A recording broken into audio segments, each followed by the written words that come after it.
məşğullara müraciət elədik. Onlardan avadanlıq istədik. Onlar da avadanlıqlarımızı verdi.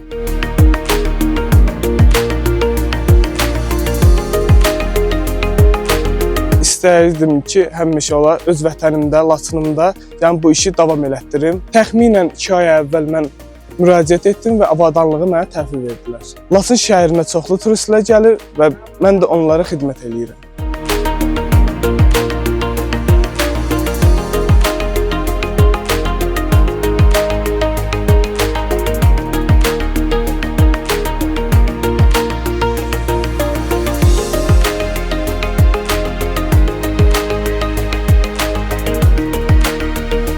Mən 43 ildir dülgər işi ilə məşğulam. 6-cı dərəcəli dülgərəm. Bütün avadanlıqlar, yəni qeyd edilən lazım olan bütün avadanlıqlar verilib. Avadanlıqlardan da razıyam.